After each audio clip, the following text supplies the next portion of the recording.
Good morning, everyone, and happy Halloween. It is Football Friday, and the Uninformed Fan is live. Jeffrey looking a little awake this morning. I think the 12 o'clock start time is starting to hit home a little bit there, buddy. Yeah, I like the 12 o'clock start time. I'm just trying to figure out. There's some lady walking around with bags outside my house right now on the phone in the middle of the street. And it's not even November 1st yet. You know what I mean? So I know the looting hasn't started. So, huh? Maybe she's trick-or-treating. She looks like she's about 57. Oh, this is interesting. So you can do both. Look at this. Both layouts. Look at that. Oh, nice.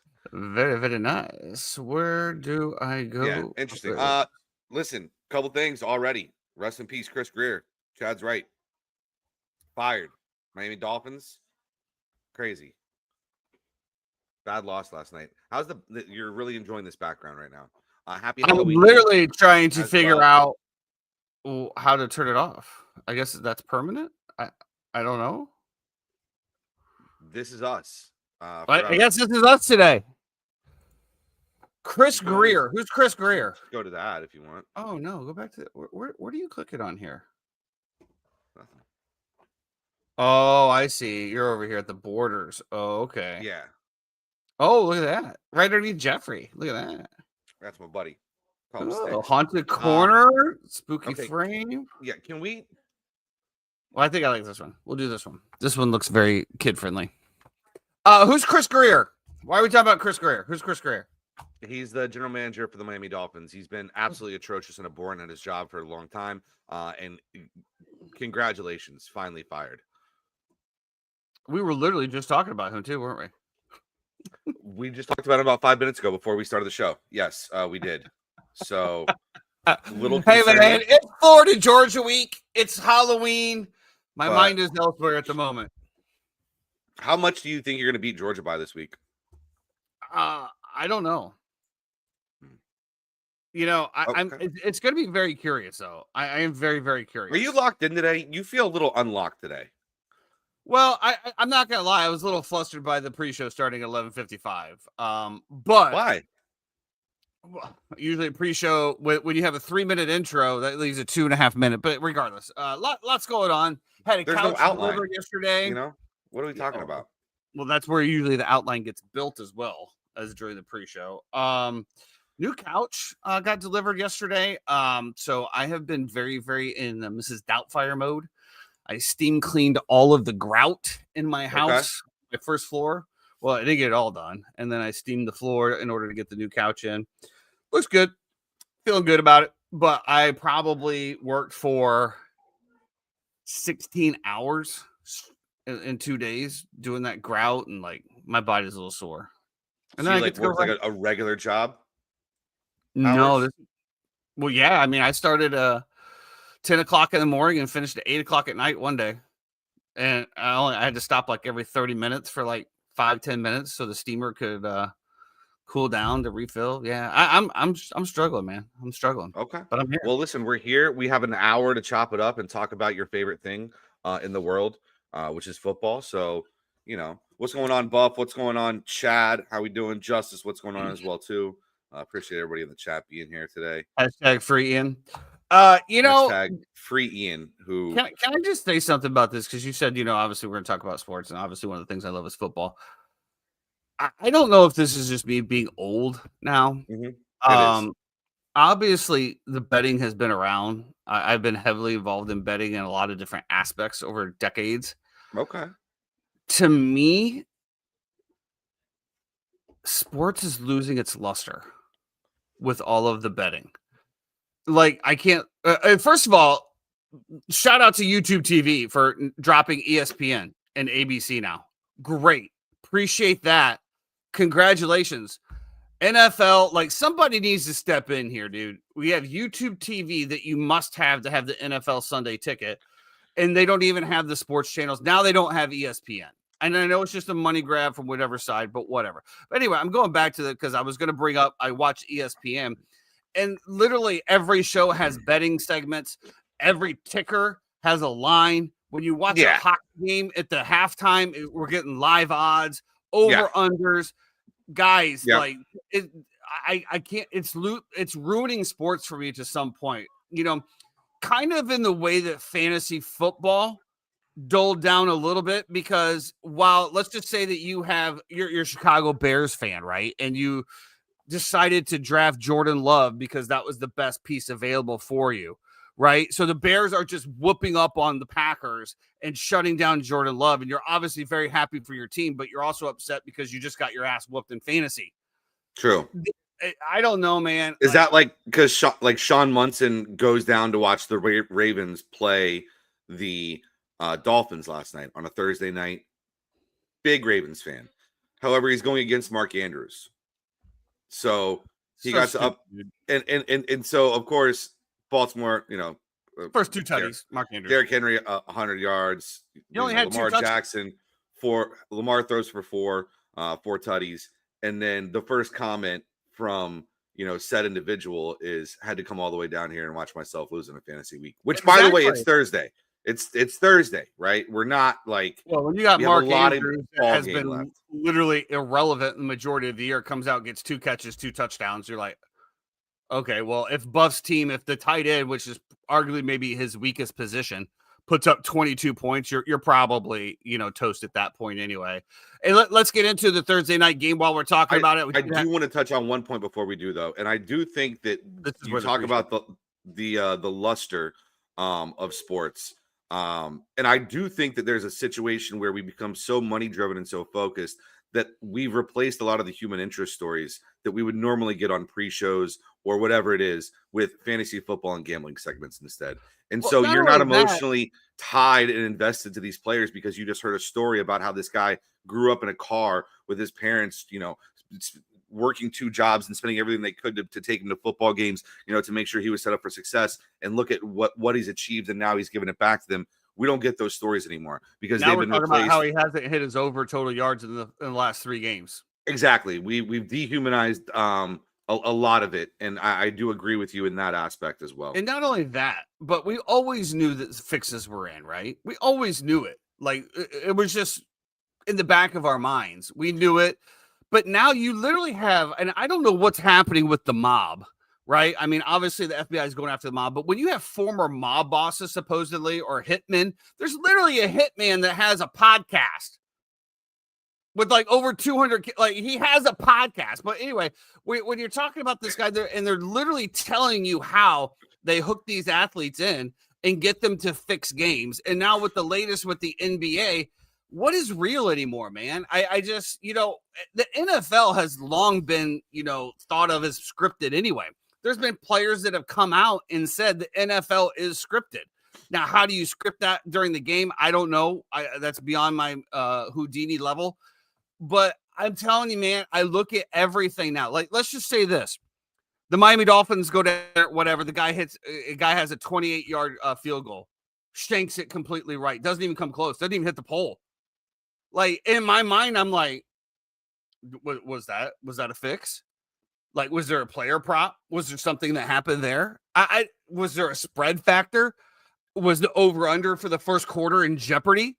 Like, this is how my mind goes now. And it's just, I think that, with betting and the prevalence of betting, and, and then I see FanDuel commercials where the guy walks in the bar, what's going on? I'm like, can I bet? He's like, not yet. Bet now. And like, you're like betting, like, dude. Anyway, I think I'm off my high horse there. No, you're good. I don't necessarily disagree. I mean, I still have the assumption that everything is on the up and up. Now there are certain spots and certain calls. Sometimes things happen, and you're like, okay, well, that was kind of BS. Like the phantom tripping call. The phantom tripping call was one, but also how is that not reviewable? Like, there's so many spots where it's like like the Chiefs are definitely beating the Lions on that night. The Lions are 100% beating the Bucks. And there's calls and 50-50 things and stuff like that goes a certain way. It just kind of is what it is. The same reason the Lions haven't lost back-to-back games in 3.5 years or something like that. It's crazy. There are certain things that I agree with you, but I think at the end of the day, you still have to keep the faith, and you have to think that everything is on the up and up, because otherwise, I'm just thinking this. You start living your life a little bit differently. It's almost like people still believe in God, you know what I mean? And in the Bible and stuff like that. I'm Well, just curious how betting is going to correlate to God in the Bible here. So you're talking I'm about things really being intrigued now. fixed. And like if you're talking about having faith in something that you are just assuming is on the up and up, you know, and everything's true, you have faith in that thing, right? Anyway, let's just move on. I'm gonna say, yeah, I have faith in God. You're absolutely right. I don't have Yeah. faith in the integrity of professional sports. No, I do not. I lost some faith in the integrity of professional sports, honestly, a few years ago when Florida State didn't make the college football playoff. That stung, you know, but I get it. You know, we're not part of a Power 2 conference. And, you know, it was funny. I was having a conversation last night before we get into NFL about, you know, these openings and these vacancies that are happening. And, you know, Mario Cristobal has been rumored to maybe be going to Penn State. And why do you shake your head? I'm just wondering why anybody would leave Miami to go to Penn State. There is a question to be had with that, and there's definitely an argument to stay there. But also, what's the argument to go there? Because you're in a Power 2 conference, you're in the Big Ten, you're in a hotbed for football. You know, you're not playing in front of 15, 20,000 fans when you're undefeated. You know, there's a lot of factors that go into it, honestly. Now, if you just love Miami and you love the lifestyle and you love Coral Gables and you love what you've already set up, I completely get that as well too. But if we're talking about, you know, finances and but prestige, at the end of the day, you're definitely thinking about Penn State. Which right now, I mean, they're obviously just flying high, even with the one loss. I mean, recruitment has to be easier for the University of Miami than it is at Penn State.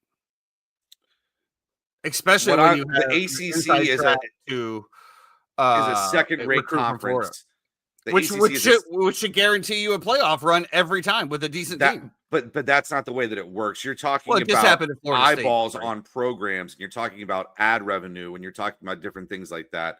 You know, just to go back to it, right? Let's say Miami is a one loss this year, and it's to Louisville, right? And Louisville doesn't end up making the college football playoff or the ACC championship game or anything like that. They end up being a mediocre team, right? Do you then think that a one loss or a two loss Big Ten or SEC team deserves to be in ahead of Miami? I'd have to look at the whole rankings. But I'm telling you right now, unless Miami just comes out and lays an entire turd, they're in. Okay. But let's get into it. Let's get down into Miami. Last night, the Miami Dolphins took on the Baltimore Ravens. This was a get-right game for the Baltimore Ravens with a full healthy team. Obviously, they put in Snoop, got the win against the Bears, what put them on the right track. And, you know, looking at their schedule, it is very, very nice. I will tell you this. The Ravens did look back in form. You brought it up, Mark Andrews, 2 touchdowns. You know, the fact that Derrick Henry didn't have a touchdown in this game just blows my mind. You had Derrick Henry that ran the ball in that first drive all the way down. And for whatever reason, they decided, hey, let's just hurry up and just hand him the ball. And hopefully he can stuff through the middle. I didn't understand that play call at all. Everyone knew it was coming. They knew it was coming. Just take the time, go the huddle, and do the plays that he's been running the whole time. But whatever. He doesn't get a touchdown. He does end up going for like 120. That's just because some garbage time shit. Thankfully he did, because I need every point out of him. But the Baltimore Ravens are good. I think the better other side of the coin here is they held the Dolphins to 6 points, which I do believe they play the Falcons last week. They put up some numbers against the Falcons, and the offense looked fairly decent against the Falcons. So Roquan Smith and those boys might have the Ravens defense back on track, which is obviously something that's going to be needed for the Ravens to make their run with their very fairly easy schedule the rest of the way out. Yeah, I thought the Ravens are very fortunate in this game. The way that the calls went, the fact that you get 2 fumbles, both of them that you recover, and you get an interception. I think the Dolphins got down there 5 times and didn't score points. This game sucked, honestly, but the Dolphins moved the ball. I didn't think that it was an issue of one team just overwhelming another whatsoever. I just thought there were some unfortunate bounces for Miami. I thought Tua looked okay. I think you're still going to be able to be really good value with Achane and with Waddle going forward. Lamar barely throws for 200 yards. He finally got there on like the last drive, I think, something like that. Just had some very efficient plays in the red zone, which, you know, listen, good for them. They created the turnovers, they made the plays, they got the calls, they got the stops, they got the missed field goals. But I didn't think this was a dominating Ravens performance whatsoever. No, I wouldn't say dominant, but as a team that's literally, I think I saw something from Isaiah Likely that we saw a little bit out of there that like they literally had like 6 plays together all season so far. I think it was just another game to put on film to get these guys together. Now, of course, they have the long bye week. Everyone's going to be healthy going into the next. And have you seen their schedule the rest of the way? I mean, the next 5 or 6 games are really easy, unfortunately. Yeah. What do you mean, unfortunately? You want to see them go down? I mean, you got Vikings, Browns, Jets, Bengals, Steelers, Bengals, and then I guess Patriots, Packers. I mean, I have a $121,000 parlay that is riding on the Pittsburgh Steelers to win the division. So yeah, I'm hoping that they lose. Cash out, Jeffrey. Early cash out. I won't. I don't have an offer on one because I did it as a bonus bet. Shout out to Phil Ness. His cash out's up to almost $400 now on it. But I'm getting a tech here. Oh, there you go, buddy. I forgot he had tickers made in there. So. Okay. Yeah. Use the tickers. Sorry, dude. Like, I don't know. Like, if you're watching, why don't you just dial in? He's playing golf. Some charity event. Oh, okay. So, so I mean, the Ravens look good going into it. Again, Derrick Henry looks good. Mark Andrews, 2 catches, 2 touchdowns. Absolutely nuts there. I think Lamar and his 3 tight ends, who I don't know who the other third one was, but the majority of all passes went to them to start with. Zay Flowers sprinkled in here and there. The phantom low block call that takes out the Waddle big play. Terrible, man. Absolutely terrible. To me, if we're so worried about getting things right, then that shouldn't even have to be challenged, right? If they can buzz down and say, hey, that spot's wrong, then they should buzz down and be like, that's a bad call. 1000% agree. If we're going to get to this level, right, to where they can just buzz down and say, hey, like, then yeah, but hey, guys, that's not a good call. Like, there's no way. We saw it in real time. We saw the replay. They went and huddled. It wasn't like there was a hurry up.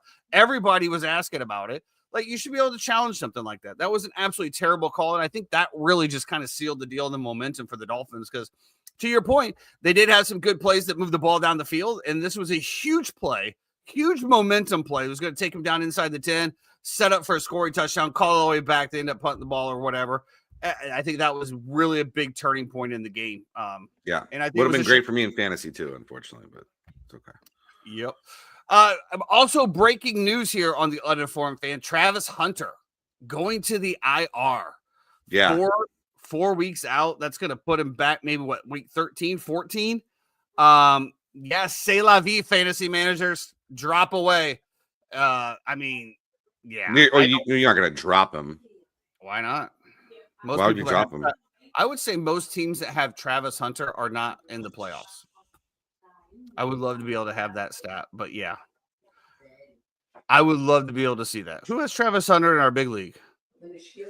I thought Sean Oberman drafted him, but I'm not sure if he still has him. So I'm looking right now. Travis Hunter is on. Can't say that team name. It is Overman. And yeah, he is 4-4. So yeah, he's done. Oh, he already had him on the IR. Look at that. But he also has Washington. Nice pickup. And if you do have Hunter, I think that would be a good pickup for you. Pick up Washington. Yeah, probably a little bump to Brian Thomas Jr. Governors, but he's got to catch the ball, so that's the only issue with him. Yep. Let's see here. Recap Monday Night Football. We did have the Commanders going to the Chiefs, and I must apologize. I don't know why I ever doubted the Chiefs. I don't know why I even questioned it. I don't know why it was ever a topic in the first 5 weeks. I'm sorry. Chiefs are still on top, in my opinion, and they just absolutely throttled the Commanders, who are reeling. It's about time to pack it up, Washington. Just keep those players healthy for next year at that point. Chiefs are absolutely rolling 28-7 on the Commanders. Defense looked okay. I want to know what happened to the front line of the defensive line of the Washington Commanders, because they just cannot get any pressure anymore. They just basically the 1 week that I gave them the flowers, they haven't done anything since. Yeah. Their secondary is not very good either. Excuse me. But I think they will be able to build that over the next 3 years through the draft. I just didn't think this was their year. I thought there was regression that was going to happen with that team. Obviously, we're seeing it come to fruition now. Kansas City, another thing, kind of like Baltimore. Like the end result was okay. It was fine. It wasn't dominant in any sort of the fashion. You're also playing a backup in Marcus Mariota. You're also, McLaurin. Yeah, but Mariota looked really good the last time he came out. You started him, I think, didn't you, in fantasy? And he put up some serious numbers. Those are two different things, though, right? I mean, fantasy-wise, you can be fine. It's not like he's out there winning games when teams are planning for him or scripting for him. So we'll see what happens in Buffalo this weekend for Kansas City. It'll be a big game. That is going to be a big game. Let's get into our Week 9 previews here. The Tampa Bay Bucks are on a bye this week. Yes. So shout out Jeffrey. No stress this week. No. And interesting, just interesting. Shout out to the Bucks. Obviously, 6-2 this year. They were 4th in total offense last year. They have dropped to 24th in total offense. But Todd Bowles just has this defense humming. They've done such a good job on player not only assessment but also growth as well too. I can't say enough. The secondary's humming. They're really, really good. That line is really good as well too. They've made some good shrewd pickups on the linebacking core, and they're almost pretty much fully healthy. So, well, to be honest, also with the drop in the offensive performances, you haven't had any of your starters except for week 1. Yeah. I mean, yeah. But that's also why you try to have an embarrassment of riches as well too. Baker's been off the past couple of games as well. This will be a nice little kind of a relax, get back, get your head straight.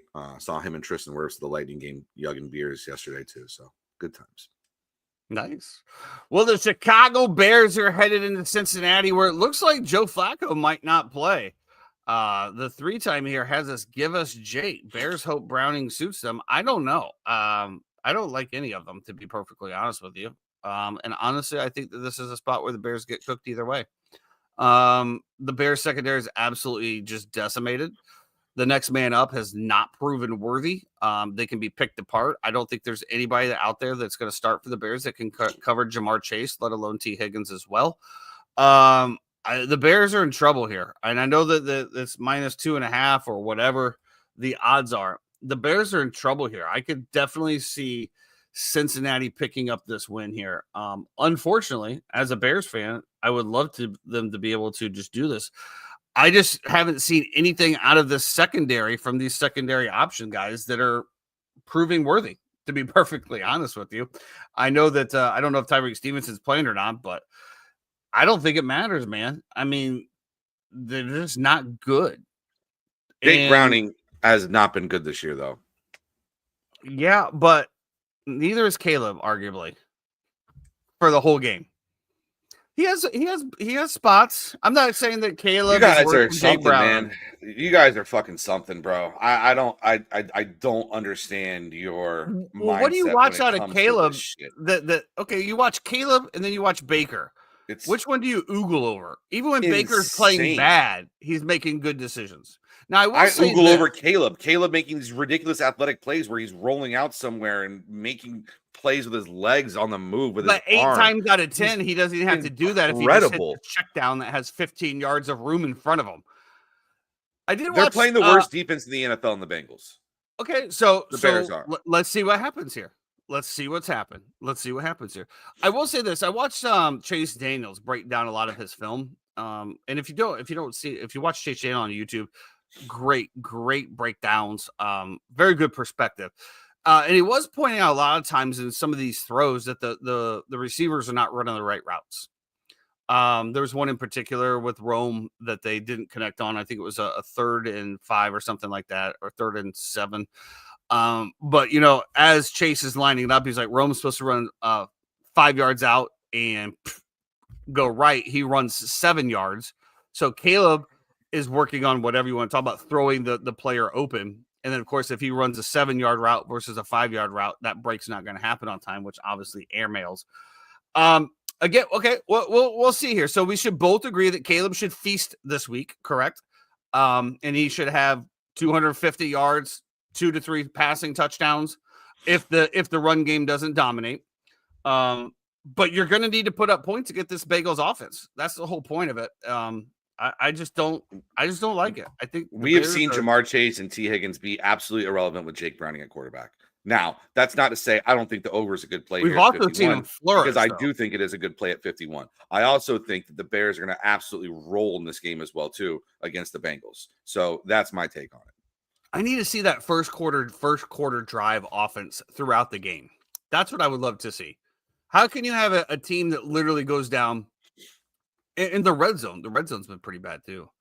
But go down, just look absolutely dominant, and then just be shut down the rest of the game. What you can say, they had 125 yards in the first quarter. They had like 15 yards more through the third. Like that to me is a coach changing against your progressions or against what you're doing to shut you down. You have to be able to change things up. And I'm looking at Ben Johnson as well. I thought that the game plan the last week was absolutely terrible. You went against the Saints, and of course the Saints, yes, they're not a good team either, but you ran the ball down their throat. The first two drives you had great run plays, which opened it up the passing game. You just chose not to run anymore. You just gave the ball to Caleb 80% of the time and said, go do something. Didn't work out. That's all I'm saying. And with this being said, we don't know who's starting. I don't think Flacco hasn't been ruled out yet, has he? I don't believe so, no. Yeah, I don't believe so. If we have Flacco, that's going to be a problem, a bigger problem. I just think it's going to be an issue. I think it's really going to be an issue. And this line is Jeff, when we talk about scripted, when we talk about scripted things, who is more beneficial to be in the playoffs, the Chicago Bears or Joe Burrow and the Cincinnati Bengals? Joe Burrow and the Cincinnati Bengals, ladies and gentlemen.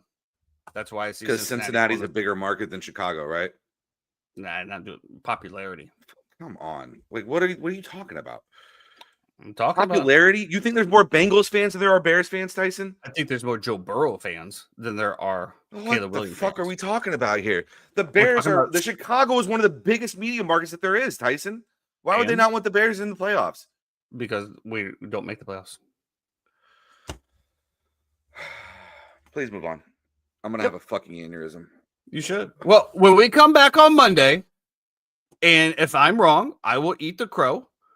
I just don't like this spot for him. I just don't. You have an absolutely hungry Cincinnati Bengals team that's fighting to keep in the playoffs. Year. There hasn't been one time the entire year where you're like, I love this spot for the Bears. Well, okay, and where have I been wrong? Like, you're telling me this Chicago Bears team that you've seen out there for 7 games right now is a good team? I think that they're behind a first-year head coach who they're implementing one of the most intricate offenses in the entire NFL. Could they have been better on defense this year with all the pieces they have? Yeah, they should have been. But offensively, it's okay. They're a work in progress. Nobody thought they were winning the Super Bowl this year. I think they punched above expectations in certain areas. So, yeah, 8-9 wins was what you were hoping for coming into the year, correct? You said anything else was just, that was sprinkles on top of your sundae. That's exactly what you said. And they already have 4 wins. There's 11 or 10 games to go, Jeffrey. And we've seen this thing. They started off 4-2 last year and lost 10 in a row. Well, you got broken in Washington. And you also had a terrible head coach. Well, we'll see. We'll see. Pessimistic, Jeffrey. Be like you back in the days, during the Bucks' terrible run, having hope every game. You just can't have hope every game when you've seen what I've seen. I've seen some things, man. I've seen some things. Broncos headed into Texans. Can the Texans keep up this momentum? We talked about the Texans last week. They look absolutely sharp. CJ Stroud in that defense. Everything was humming. The Broncos come in. Texans favored by 1.5 here. So, I will have to give you a shout out. Years ago on this podcast, we talked about how home teams get 3 points, right? And a lot of Adam Schefter on ESPN Get Up, when I was still able to watch it, said that on live television, Jeffrey, that the home team gets 3 points anyway, and he went to break it down. So home team's getting 3 points here. So this is really Broncos minus 1.5. Sure. I don't think the Broncos have a prayer in this game. I think the Houston Texans defense are going to come out and absolutely fucking demolish Bo Nix. And I think on the other side of the football, the Broncos have been great defensively as well, too. Right? You would look at this game and say, this is 2 great defenses, Bo Nix, CJ Stroud, yada, yada, yada. There's one huge part of the Broncos team, and I think it's the most important part of their team that's missing this game, and that's Pat Surtain. And the fact that he's not going to be there takes away a lot of the exotic stuff that you can do on defense with bringing blitzes and letting your guys, play single man and have Surtain just take away half the field. He's not there. And on the other side, you have Derek Stingley Jr., who, in my opinion, is up there with Surtain and one of the best cornerbacks in all of football. And so, yeah, I don't think Cortland Sutton's going to do very much this game. I think Stingley will just be on him the entire time. I think that Will Anderson will be able to get great pressure. Danielle Hunter, Shazier at linebacker. They have an amazing defense in Houston. They've been historically great to start the year as well, too. I don't see any reason why that changes. I love the Houston Texans here in this spot. I agree. And we talked about the Texans needing to get things right. I was really surprised last week at the wide receivers that stepped in, that took over the injuries. Christian Kirk might be back this week, I believe. He is. I believe they're getting Christian Kirk back, and they're getting Nico Collins back to now go alongside Hutchinson, to go alongside Higgins. You still have Schultz that it looks like is going to be there as well. So, yeah, I mean, when you actually kind of sit back and look at their weapons, it's actually not a bad. I just don't think they've been time together on the field all at the same time so far this year. And so once they get that, once they get that, I do think that this offense will look a lot better than it has. But speaking of which, after my last trade, I pretty much have solidified my fantasy football team for the rest of the year. And one of those pieces was picking up Christian Kirk and leaving him on there because I'm very, very curious to see what happens 2 to 3 weeks from now, when these guys have 2 to 3 more weeks playing time together to see what happens. Because, I mean, when we're talking about the draft and Christian Kirk, there was a lot of people that were jumping all over him in the mid rounds, obviously being the number 2 right behind Nico Collins, and to see what these other receivers got going when they were out. I'm very, very curious to see how these starters are reintegrated into the system and how quickly they pick it back up, because last week, CJ Stroud looked like the CJ Stroud of old. So that just gives us the affirmation of, hey, yeah, the talent's still there. The mind's still there. We just need the players back. And really looking forward to see what this Houston team can do behind this defense the rest of the way out. Yeah, and even next year when they add Tank Dell back as well, too. I mean, when that guy comes back and you add him to that core, that opens a lot of things up. And I think Kirk being back will actually help Nico out a little bit as well, too. And also Nico not being shadowed by one of the best corners in the NFL will definitely help him out in this game as well. It's just going to be interesting to see how the Broncos played out. They bring the most pressure in the entire NFL, but they do that because they're so good on the back end. Now that you're missing Surtain, how do you, maneuver and wade through those waters? It'll be a great game. It'll definitely be up something I'll be watching for sure. Well, definitely, especially in the slate that we have. There's not a whole lot of good games this week, to be perfectly honest. So that was definitely going to be one. I kind of love the slate. Well, let's get into more of 49ers heading into the Giants. 49ers favored by 2.5 here. And again, if we go past everything else, it's really Niners by 5.5. The only question I have here in this game, Jeffrey, is who's left to play for either team? Both teams have an injured roster list that looks like it could be a starting lineup on both sides of the football. Let me just look real quick just to make sure. I did see on our group chat that Cam Scadaboo is up walking around and is going to attempt to return next week. Pretty sure that's absolute bullshit. You got Sentelled, I believe, but that's okay. Did I? What does that mean? That means that's not a real account. The guy's ankle was sideways, Tyson. Yeah, but it was only dislocated. No, this is a real guy. This is a real account. This was sent by your boy TJ too. Yeah, he's not returning next week. I kind of am leaning toward, and also reported by Ian Rappaport, the 49ers in this spot. I do think that there will be some points scored here. I think Purdy is going to be back. Am I not mistaken on that? I think Brock Purdy has been practicing or close to returning. I feel like they just don't let him play. I feel like they're just holding on to him because they don't really need him. I just think this is going to be a Christian McCaffrey game, in my opinion, and I think it's a big bounce back after they looked so terrible last week against the Houston Texans. So I kind of like a veteran team coming and bouncing back, and also that secondary on the back end of the defense is just not good at all. The front's great.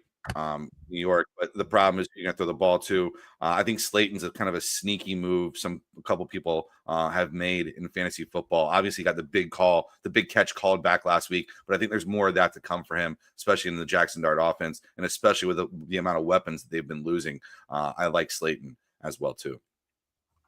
Brock Purdy's still questionable.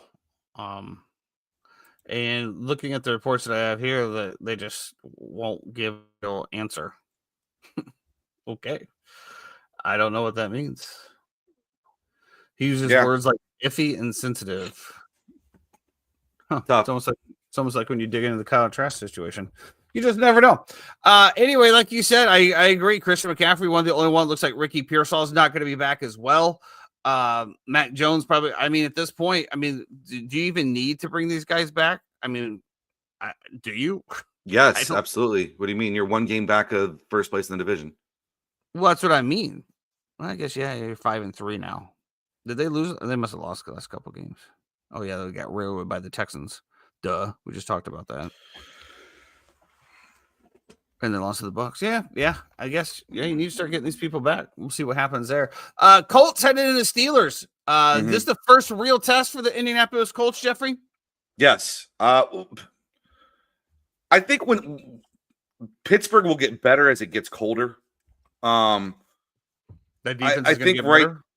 Huh? I think the defense is going to get better as it gets colder? Yes. Yeah, because I think that it's not going to be as opened up and kind of throw the ball all over the place. I think that hypothetically they should be better at home. Obviously, for the Colts, is going to be a slower track.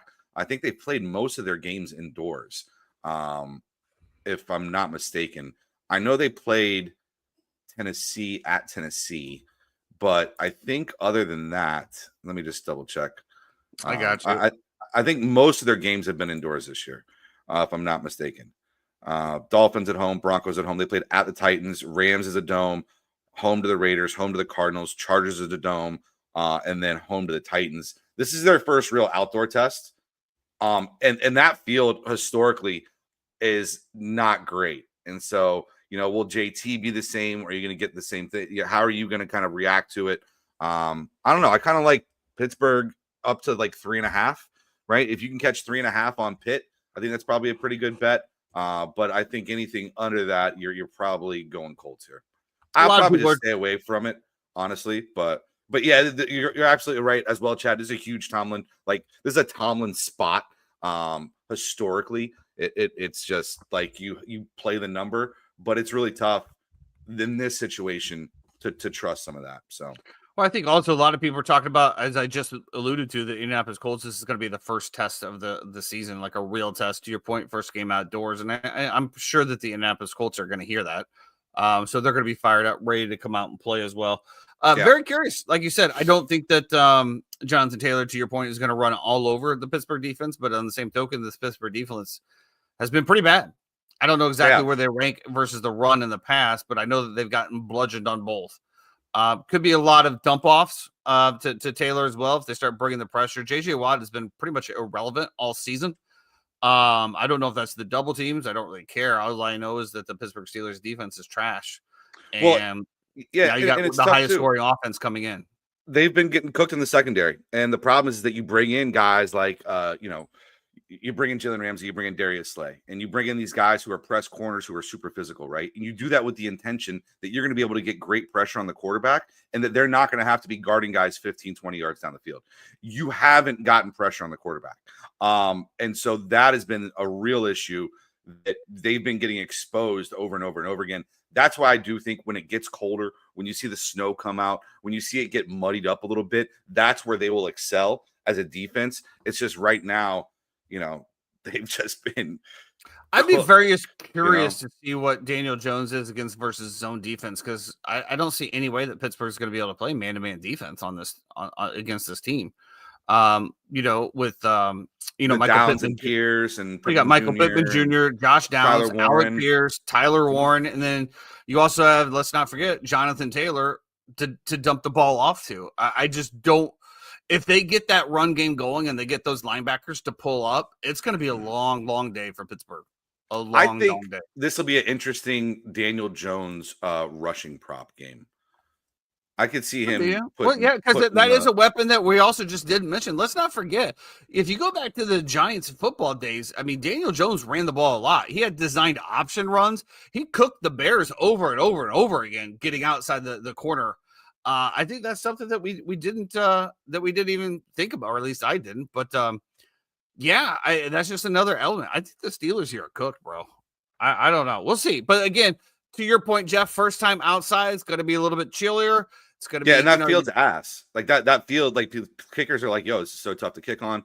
I wonder if Pitt plays the day before at home as well, too, because anytime Pitt plays on that field the day before the Sunday game, even though they get it looking good, it's still not right. So it's just an interesting thing to look at as well. Absolutely. The Carolina Panthers headed into Green Bay. Green Bay favored here by 10.5 or 12.5. I apologize. It could be 30.5. I don't think it matters. Yeah, I guess Bryce Young and the Panthers.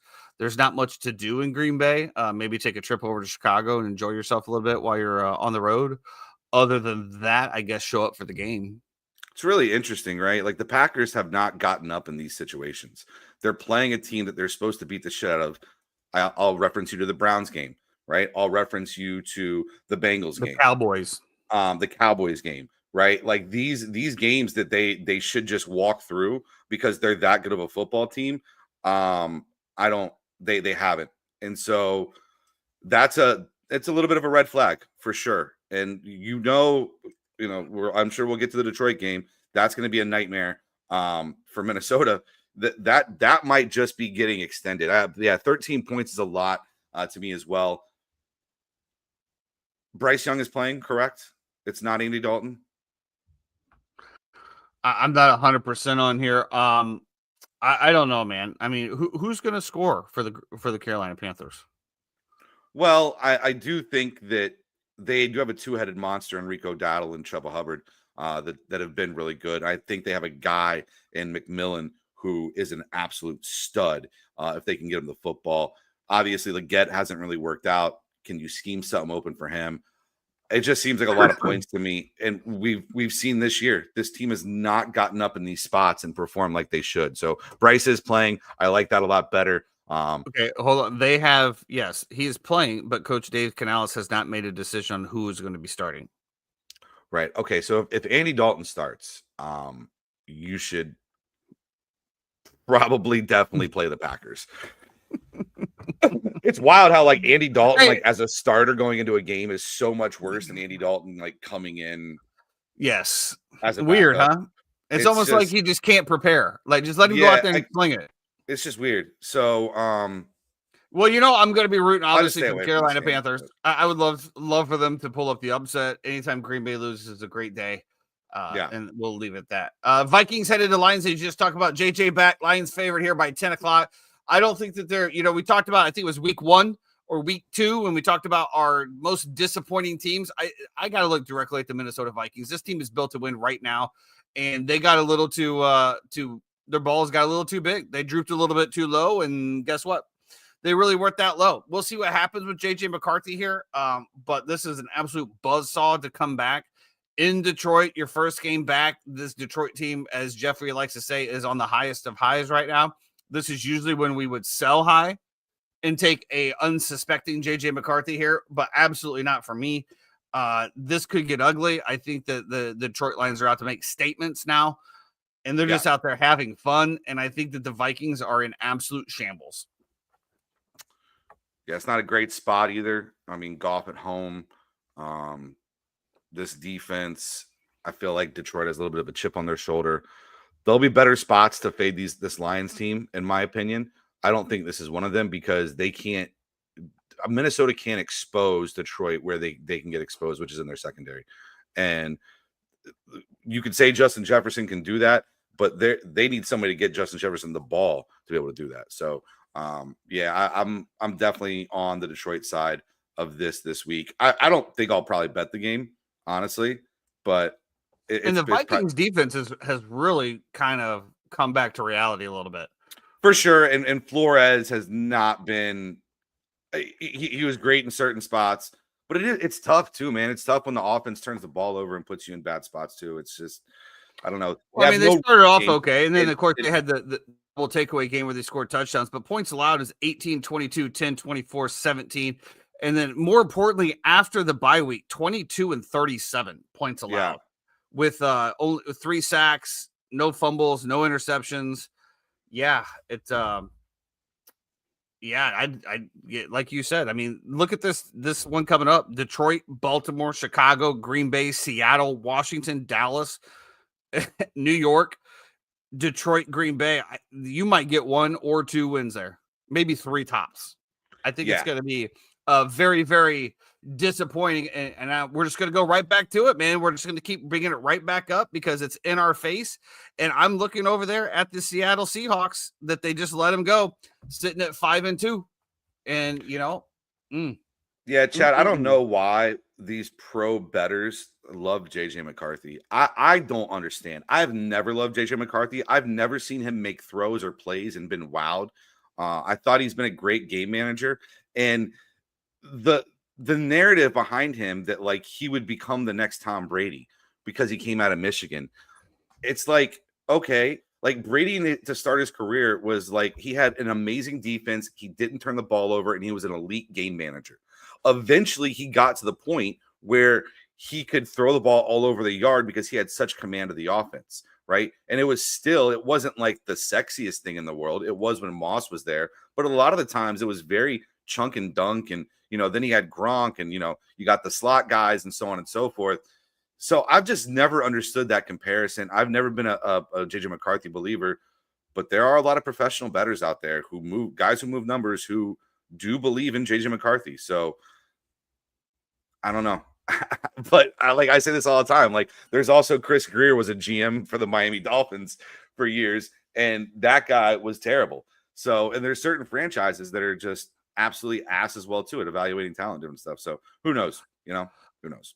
I not to go completely off the rails here, but you mentioned Tom Brady again, and I happen to get inside this little argument type pace. Is Tom Brady your GOAT?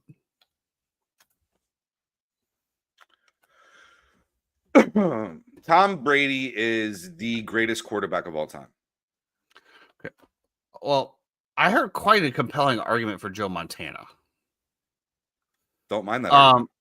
And it was very intriguing. When we talk about Jordan versus LeBron, right? The majority of people are going to tell you Jordan's 6-0 in the finals, never lost, never went to a game 7, things of that nature, right? Well, Tom Brady went to 10 Super Bowls, I believe, right? Lost 3 or 4. And they brought up some good comments here. Joe Montana, 4-0 in Super Bowls. And this is the one that really got me. Jeffrey, where I had to sit back because obviously I watched Joe Montana play. Not so much in the prime, towards the end, and then Kansas City. I was more of a Steve Young fan at that time in San Francisco. But this is the one thing that they said that I was like, wow. Joe Montana never had to have a kicker kick a field goal and at the end of regulation to win a game. Ever. That's a pretty bold statement when you think about Brady. Was it Vinatieri that he had for all the years that obviously had many, many clutch kicks? Not one time did Joe Montana have to have a clutch kick to win the game. He won the game by himself, not on the kicker's foot. I was like, dang. So if we're talking about like Super Bowls, 4-0, never had to just go down and get into field goal range to win a game, which we all know Brady did. And I'm not saying it was prevalent. I'm just saying that there's very spots. I was like, okay. And I'm not saying that automatically vaults him, but it just gave me time to sit back and be like, very interesting. Yeah, I mean, some of you guys give credence to not losing in the big game, and some people give more credence to continuously getting to the big game and carrying your team in spots. And to me, I don't know. I still have Brady. Brady is over Joe Montana for sure. But Brady also almost had the greatest season ever in the history of football. They just happened to lose to the New York Giants that year because, David Tyree and fucking Mario Manningham. Is what it is. Very interesting. Very interesting. Not quite the heated debate of Braun and Jordan in the sports world. Not quite as much. Chargers headed to the Titans, Jeffrey. The Titans are still real. The Chargers are rolling. Woo! Justin Herbert, Madison Beer, all over the place. Good for him. Got a little pep in the step, does he, Jeffrey? Him. Little 93 octane going into the fuel. Good for him. That's all I'm gonna say. 9.5 favored the Chargers, Jeffrey. Do the Titans not have a chance to win? Do the Titans have a chance to cover this spread? I don't think so, but I mean it's possible. It's at home. I mean it's a home dog. We used to always talk about West Coast teams going to East Coast, and on playing a 1:00 game, and sleepy, tired, and yada yada yada. And it's just not really the case anymore. So Chargers are a better team. Herbert looks like he should be up there for MVP consideration as well too, to go along with Daniel Jones and Baker Mayfield. So yeah, I don't understand why Josh Allen is still up there right now. That doesn't make sense to me. He's had a terrible year, but because it's scripted and the NFL is carrying him along, just like they gave him the MVP. Yeah. By the way, we mentioned the Daniel Jones rushing yards real quick. I did want to say 12.5 is the line on Daniel Jones rushing yards in that Steelers game. That is interesting. Yeah. That I would think that would have to. What is there an over under rushing attempts? I don't have it up anymore, so I was wondering because it'd be like probably. I would think that would have to be 3 to 4 rushing attempts, maybe. Obviously, you only need 1 to break it. Yeah, we shall see. Falcons headed to Patriots. Jeff, this is a big game here. I think this is a very, very big game. Everyone's already ready to crown the New England Patriots champions of the AFC, and rightfully so. They've played very, very well. The Atlanta Falcons obviously are turning back into the team that we thought they were. Is this a spot where the New England Patriots just roll them, Jeffrey? I don't know. Penix has been terrible outdoors. I mean, you look at the games that he's played outdoors. They scored 10 points against the 49ers, and they got beat 30-0 against the Carolina Panthers. So there's a lot going on in New England, though, as well, too. I'm not really sure. Like the Travion Henderson, Ramondre Stevenson thing, I don't understand what's going on there. And they're looking to add another back? They're looking to add Breece Hall. Like it's just it's weird right now. I don't know. I'm not going to bet this game. I feel like it's a stay away game because I've seen Atlanta be really good, and I've seen the Patriots be really good, and I've seen Atlanta be pretty bad, and I've seen the Patriots be pretty bad week 1 against those Las Vegas Raiders. So yeah, to me, I'd rather skip this game altogether and kind of see how it plays out. But also, speaking of Drake May and the New England Patriots, there was a story that broke this week. Actually, I think it broke yesterday about the GM of the Chicago Bears, Ryan Poles. And apparently there's video of him when they were analyzing Drake May, laughing at his play, saying that he was dog shit and terrible, this, that, and the other. They made fun of him. They laughed. The GM laughed Drake May off the screen and cut the tape off. Poles apparently used errant plays from May's footage, missed throws, sacks, bangles, and reportedly rewound them repeatedly in front of the room to emphasize negative plays rather than to analyze objectively. Let me just seems about par for the course for Ryan Poles. So let me just comment on that real quick. I made it very, very clear that if I was ever the owner of the Chicago Bears, that first of all, Warren, the vice president, would have been fired for his bias against Jim Harbaugh and not even interviewing him because of the clash that they had when he was at the Big Ten. That was mistake number 1. But if you have a general manager that is literally doing this, first of all, who leaked it? Okay. That shows an organization that is not close together, no synergy. If you have somebody that's leaking this, and 2, how can you have a general manager of a league, regardless of how you feel about whomever? I mean, obviously, we all know it was slipped in the back door of Caleb Williams the moment the number 1 pick was there, which to me, again, for everybody to analyze that draft class, Caleb Williams, Jaden Daniels, Drake May, you could have had Drake May in 3 first-round picks. Let's just put that out there because the Washington Commanders were willing to give you 3 first-rounders to move up to get Caleb Williams. Mm-hmm. So you're telling me that everybody else out there that was saying Drake made this, Drake made Drake, were you just burned so bad by the Mitchell Trubisky experiment that you just didn't want to throw it out there? But if you do not give a quarterback like that a fair shake, a fair read, and a great analytical approach, then you do not belong to be a general manager of a football club. And that's absolutely terrible. Absolutely terrible. But to think about that as well, you could have the first round pick. You could have, now hindsight's 2020, but both Drake May and Jaden Daniels have proven to be more NFL ready than Caleb has at this point. Not to say that Caleb won't overtake them. It's a growing pains. Jaden Daniels had a great first year. Drake May is having a great second year. Okay, you can say it however you want. But if you want to play hindsight Henry, you could have had 3 first round picks and either of the 2 quarterbacks that's better, but you chose to not properly scout them. Just like, so if he said that about Drake May, what did he say about Jaden Daniels? Was there any scouting, or was it just Bo Callahan's number 1 and we're just going there no matter what? To me, that shows inept on all levels when it comes to the draft class of the Chicago Bears. Yeah, and it's not like he's had a great history or track record of this as well too. So he had the DJ Moore trade, and that's been what he's been carried on the entire time. Yeah. I think this could probably be his last year, depending on how things shake out this year. But he's got an extension. Yeah, did a great job hiring Ben Johnson. They extended him to match Ben Johnson. So yeah, he's not going to be married to a guy. I'll take Ben Johnson, I guess. Yeah.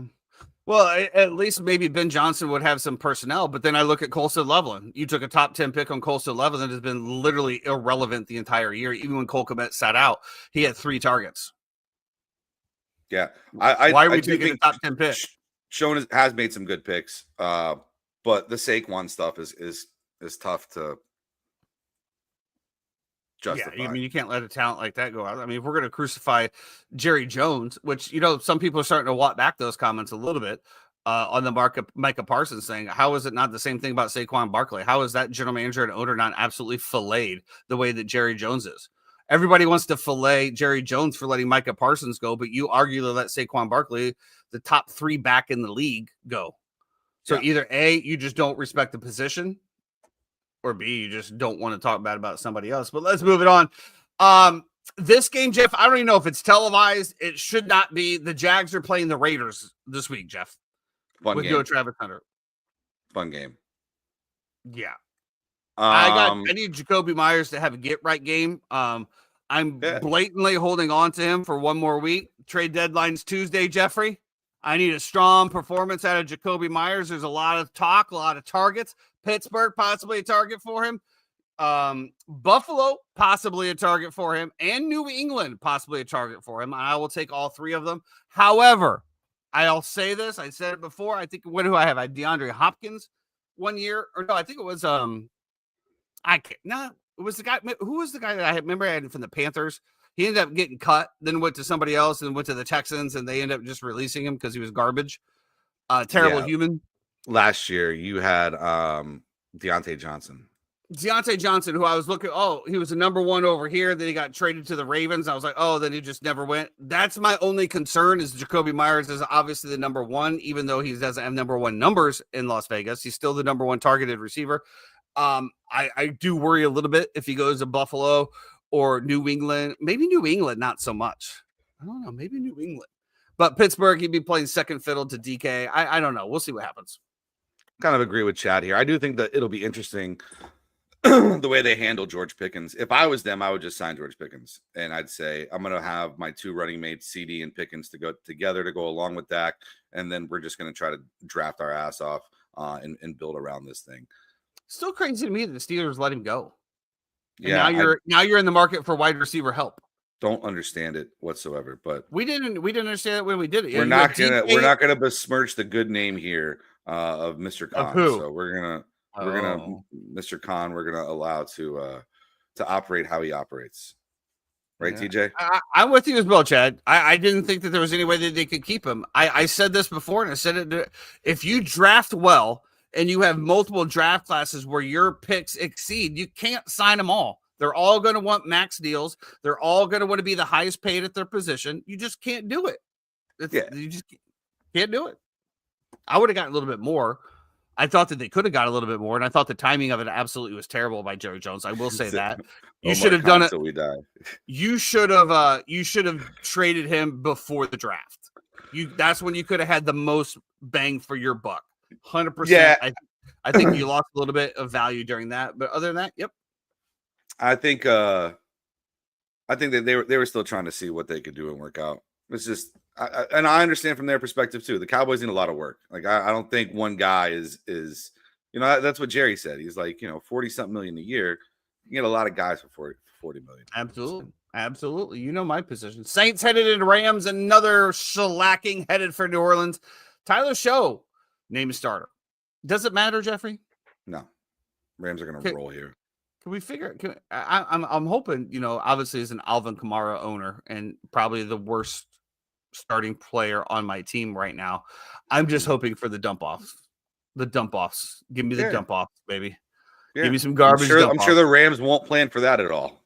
No. God, come on, Jeff. I'm sure that's not in their game script of Jared Verse just barreling down on you. No, he'll definitely look down the field with Chris Olave. Yeah, no, I mean I can see Kamara catching 4 or 5 passes here for sure. That's all. I just need 10 points out of you, brother. Just need 10 points. Maybe a sneaky touchdown at the end. Maybe listen, man. Kamara's a ride or die, bro. They offered to trade him, and he told them he didn't want to go anywhere. He said, "I will." Stay I here. know.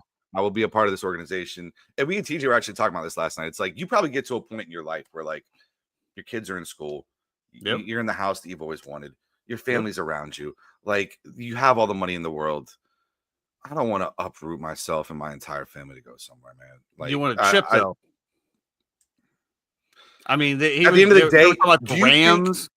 Okay, at the end of the day, do you think him winning a Super Bowl will make him a Hall of Famer? Probably. You think it would make Alvin Kamara a Hall of Famer? I'd have to go through his stats, but obviously, during his heydays, he was right up there with all of them. I mean, he was a staple for a long time. There was no way that you were ever going to trade him in his heyday. They would have never entertained that. I don't know. I think that it would be nice though. I don't know. Are we taking like 2 or 3 years of greatness and saying that gets you into the Hall? I don't know. So from his perspective, I think he's just kind of he's comfortable where he's at. He likes New Orleans. He likes whatever, the organization, the city, everything. He's good. He doesn't want to go anywhere. So props to him because a lot of people will jump around as well too.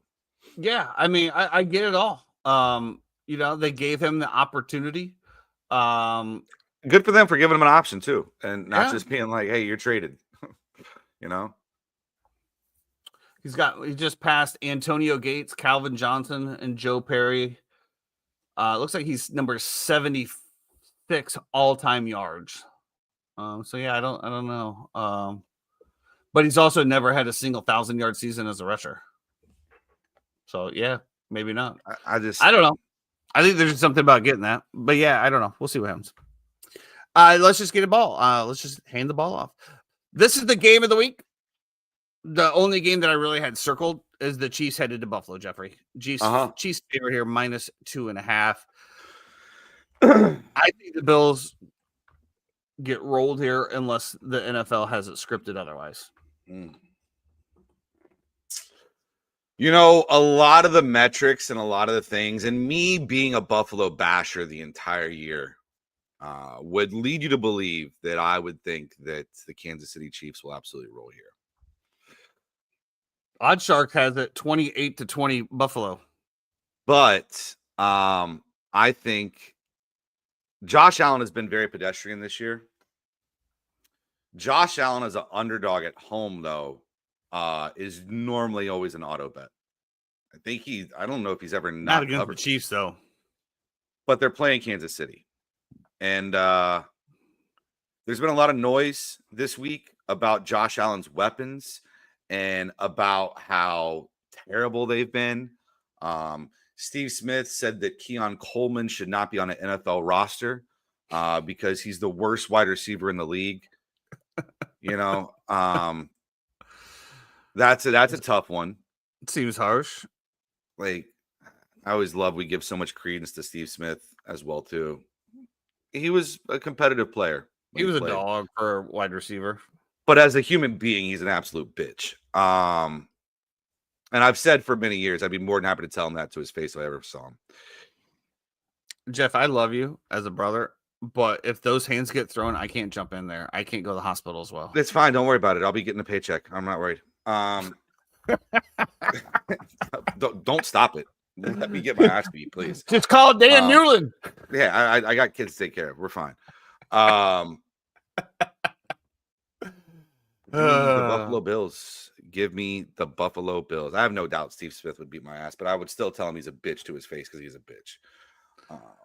He'd still have to reach up like Mike Tyson's punch out, though. That's he'd have to jump to try to hit me. So. Yeah, this is going to be a great game. I think this is a true test for Buffalo this week. And why do I say that? Because this is Buffalo's season.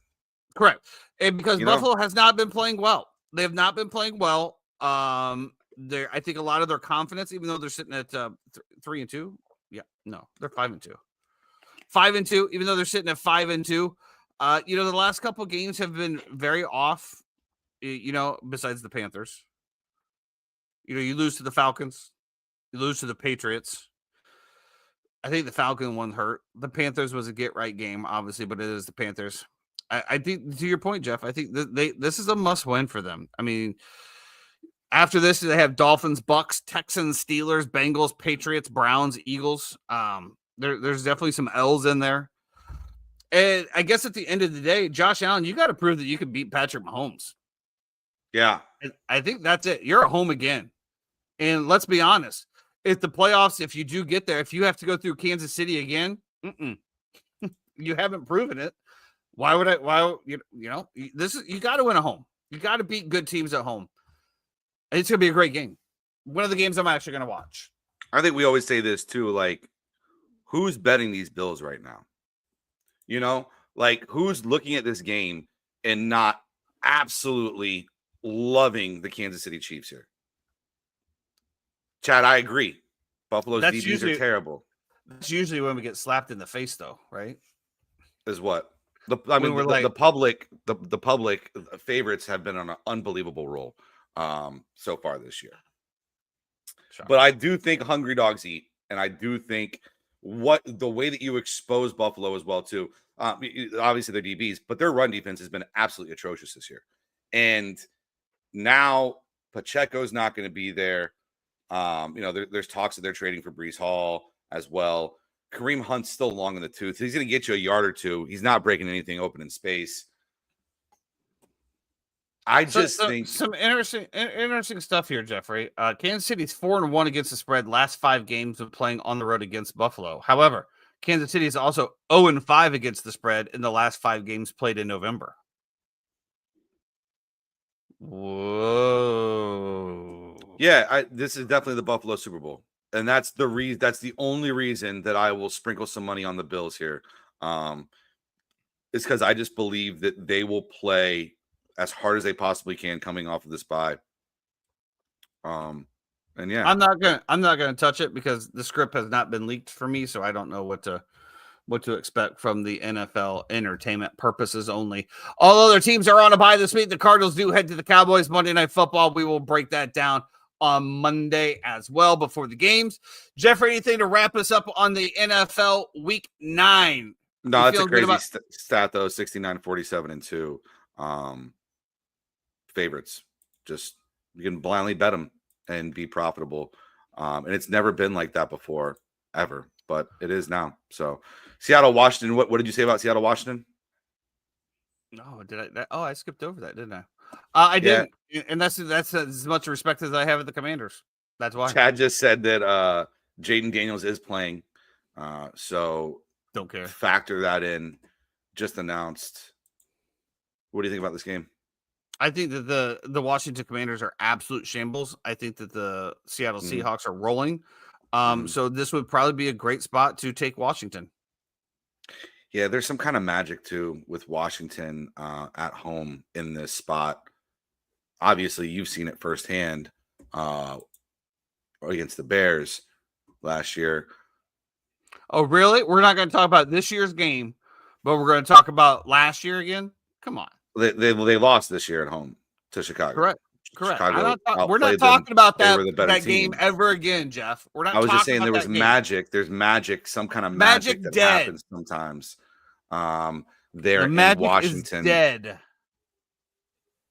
That line moved. I don't know. Point. Like, I should be on Seattle here. This is going to depend on how my day goes. I'm going to be real honest with you.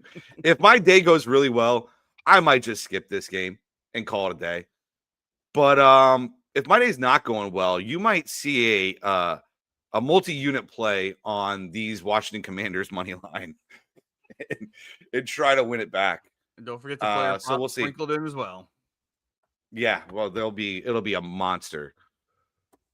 Yeah. Well, like I said, I mean, usually when I'm all over something, I have a good feeling about it. It usually goes the other way. So probably. TJ, thank you, bro.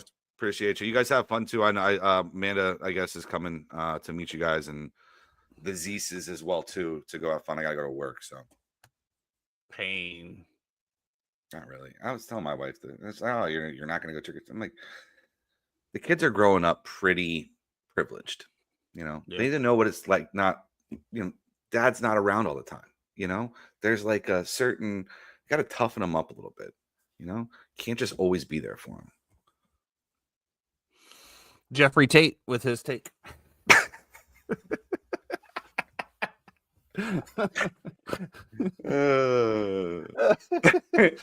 Anyway, let's talk about some football. It is Florida Georgia week. Always get up for a little Florida Georgia, even though we get beat down every year. I don't see this changing in any way. But before we get into it, let's talk about the state of politics in the state of Louisiana. The Louisiana governor comes out and says in no way, shape, or form will the current athletic director be picking the head coach for the Louisiana Tigers. Now, we listened to our brothers over at Pop Stars on the Pop Sports Network, the Prop Stars, TJ and Buff. They were talking about this. And I guess I didn't realize connected as well, but LSU is obviously a state-funded program where taxpayers pay. Yeah. And seeing whatever you're saying, $25 of your paychecks going to a coach that no longer coaches anymore. Yeah. Wow. Well, you saw what happened last night, right? They fired the AD. Yeah, I was getting into that. Yeah, sorry. Yeah, so they end up finding the athletic director, which, honestly, they should. Of course, he has a $5 million buyout as well. Of course. Not the 55, but, this is the same guy that did the same thing with Jimbo, did the same thing over here. And they brought up a lot of good points. They did, it's kind of like Ryan Pohl so much. It feels like he didn't do a lot of the research, just tried to go after the hot commodity, right? Yeah. Didn't really see the research, didn't think about anybody up and coming. Just what's the hottest name? Oh, Jimbo, sign him. Oh, what's the hottest name right now? Brian Kelly, sign him. Not even thinking about it. Obviously, they all pay the price. To your point, Jeffrey, Florida State better hold on to Mike Norvell because this is not the cycle to go after a head coach. Matt Rule signed an extension in Nebraska to keep him there. Yes. Yeah. Congratulations, Mike Norvell, on not losing your job this year. No matter what happens, this is, like I said last or Monday, whatever it was. This is not the time to go coach hunting. No, you're going up against monsters. It was funny. I heard, and honestly, Arkansas is pretty appealing in the SEC. Ed Oregon came out and was talking about he'd love to come back or whatever. He didn't say coach. Yeah. He said that he would come back as Lane Kiffin's assistant as well. I'm just like, you ever watch Swamp Kings, Jeffrey? He said he said he'll coach defensive line if it's the right spot, and he thinks that they can win a national championship, and it's a special group. Yeah. Have you seen the Swamp Kings? Yeah. That guy, that's him. Love I think they could probably I think they're still paying Edo. So they might be able to get him back on retainer as well too. So it would be. I don't know. Way to stand on business if you're the governor, though, right? Like, yeah. I mean, I don't mind that. It's a public entity. I don't mind that at all. Call out the dog shit, and that's what he said in his press conference. He goes, "We're paying people millions of dollars who suck at their job," and I'm like, "Holy shit!" The governor listens to the Uninformed Fan podcast. Congratulations, governor. This is what I've been saying forever. How do we have coaches that get fired after 2 to 3 years and get paid tens of millions of dollars for sucking at your job? If you suck at your job, you should be fired. Ryan Clark rant that he went on? No. What? Let me hear it. It was a lot. It was a lot. It was on give me the bullet Get points. Up or I don't get ESPN anymore, Jeff, so I can't watch it. Basically, the entire time, Stephen A. Smith is just sitting there staring at him with his head cocked to the side. He's going off about the governor and shouldn't be meddling and in the institutions, whatever, and blah blah blah. And this is the same guy who tried to honor Charlie Kirk before a football game, and nobody at that university believes in any of Charlie Kirk's opinions, and yada yada yada. And Stephen A is just like staring at him like, bro, shut the fuck up. He needs another brooch. Terrible. Different. I mean, just tell me you don't know anything. Oh, breaking news. Ramondre Stevenson is out this week. Fuck. So I guess that's why they're looking for another back. Well, that is not good for your boy. Well, let's get into it. Florida, Georgia. Obviously, first game coming off of Billy Napier's firing. Obviously, it was timed out to where the Florida Gators would have a bye week to get everything kind of situated. I'm very, very curious to see how this Florida team comes out and plays. They're either going to come out with a team lit their ass on fire, or they are going to fall flat on their face, and there will be no in between. I don't know how it's going to go. Obviously, we would love the Florida Gators to pick up the upset here, but I don't think we've beaten Georgia at the cocktail game in quite some time. I do not expect that to change at all this year as well. Yay, college football. Florida State got an interesting matchup today, Jeffrey, or this week. Wake Forest. Wake Forest. It's not interesting. We were It'll be a barn burner. Longest streak without winning a ACC game so far. It's been 4 years. Since what? Since you won a game? No. We beat Cal last year. It's been like 400 days since we won a game. But I wouldn't know what that's like. Not years. Damn. I have Ramondre Stevenson in all my leagues. Sorry, I'm doing waiver. We lost Jeffrey Tate to fantasy football, ladies and gentlemen. So Wake Forest headed to Doak Campbell Stadium. The question will be, will the stadium be full? Will anybody show up to the game? That will be to be determined. Please check your local listings. Game that I'm super pumped up about while Jeffrey goes through his shambles of fantasy football is the Vanderbilt Commodores are headed to Texas to take on Arch Manning, maybe, and the Texas Longhorn. Texas favorite here by 3.5. Man, Vandy. Come on, baby. Everyone loves a good Cinderella story, Jeffrey. I don't know why you can't get on board with me with this. Who does Vandy play? Texas. In Texas. Yeah. Rest in peace to Vandy season. Possibly no Arch, which I don't know if that helps or hurts Texas. This is a this classic will be the biggest win in Vanderbilt. X's and O's versus Jimmy's and Joe's. This is line it up. Texas is going to look bigger, stronger, faster, better, every single position. But they've also been that in numerous games this year and have still lost. They lost to the Gators. True. They're bigger, faster, better. I would say that UF stands up a little bit more than like UF in Texas is much more even in my opinion than Vanderbilt in Texas. I think that you are, Jeffrey. I think you're taking the Nick Saban approach here. And what do I mean by that? If you listen to the show the other day, you just can't accept that Vandy is a good program now. But then as I'm looking through their schedule, well, no, they got some good wins there. They beat South Carolina 31-7. South Carolina's reputable. They lost to Alabama, beat LSU, beat Missouri. Both of those were at home, though. This could be a rough one for the Vanderbilt Commodores. Yeah. I didn't think it's going to be tough to score points here, especially for them. So, Odd Sharks has the over 28-33 is the total there. Going way over because they have it at 46.5. Yeah, they have 47 here. Yeah, so might be something to look into. Has Texas put up 33 points at any shape, form? Last week. Mississippi State, they put up 45. I know because I looked at the scoreboard at one point. It was 38-21 in the fourth quarter.